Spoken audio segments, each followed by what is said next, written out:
வணக்கம். இது அடிப்படை ஜோதிடம். இந்த ஆடியோல என்ன பார்க்க போறோம் அப்படின்னா, உத்ராயணம்னா என்ன? தக்ஷாயணம்னா என்னன்னு பார்க்க போறோம். ஆக்சுவலா இந்த 2 வேர்ட் எனக்கு வந்து ப்ரொனன்சியேஷன் வரமாட்டேங்குது.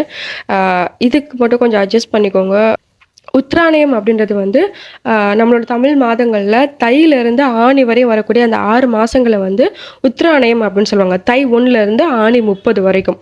அப்ப நடுவுல என்னென்னலாம் வருது? தை, மாசி, பங்குனி, சித்திரை, வைகாசி, ஆடி. ஸோ இந்த 6 பேரும் வந்து உத்தராயணத்துல வந்துருவாங்க. அடுத்த செட் இருக்காங்க பார்த்தீங்களா? அடுத்த 6 பேர் வந்து ஆடி, ஆவணி, புரட்டாசி, ஐப்பசி, கார்த்திகை, மார்கழி.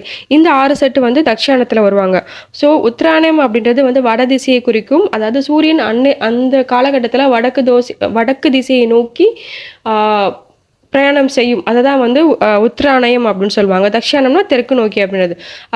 இதை ஏன் இந்த வார்த்தை நமக்கு தெரியணும் அப்படின்னு பார்த்தீங்கன்னா, ஒரு ஜாதக ரீதியா உளவியல் ஜாதகம் அப்படின்னு ஒன்று சொல்லுவாங்க. அந்த உளவியல் ஜாதகத்துக்கு இந்த கான்செப்ட் ரொம்ப இம்பார்ட்டன்ட்.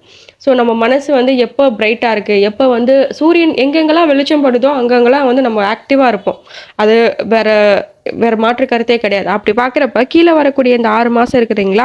ஸோ ஆடியிலேருந்து மார்கழி வரையும் பார்த்தீங்கன்னா சூரியனோட கதிர்வீச்சு நமக்கு ரொம்ப கம்மியாக தான் வரும். ஸோ காற்று காலம் வரும், மழைக்காலம் வரும், குளிர்காலம் வரும். ஸோ சூரியனோட கதிர்வீச்சுகள் வந்து ரொம்ப குறைய வரதுனால நம்மளோட மனசும் அது தகுந்த அப்படி இப்போ இன்னி கொஞ்சம் நேரம் தூங்கினா என்ன, இன்னி கொஞ்சம் நேரம் தூங்கினா என்ன அப்படின்னு சொல்லிட்டு அந்த உளவியல் ரீதியான மாறுபாடுகள் நிறையா உண்டு.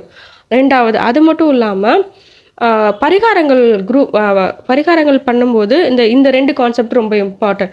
எப்போ உத்தராயணத்தில் பண்ணணும், எப்போ தக்ஷாயணத்தில் பண்ணணும் அப்படின்றது வந்து ரொம்ப இம்பார்ட்டன்ட். ஸோ அதுக்கு இந்த கான்செப்ட் தேவை. ஸோ நீங்கள் வார்த்தைகள் என்னன்னு பார்த்துக்கோங்க.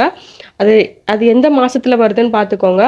ஸோ அதுக்கு நம்ம என்ன பரிகாரம் பண்ணுறது அப்படின்றது பின்னாடி வகுப்பில் நம்ம பார்த்துக்கலாம். இப்போதைக்கு கீழே ஒரு ஆர்டிகல் கொடுக்குறேன், அதை நீங்கள் படிச்சுக்கோங்க.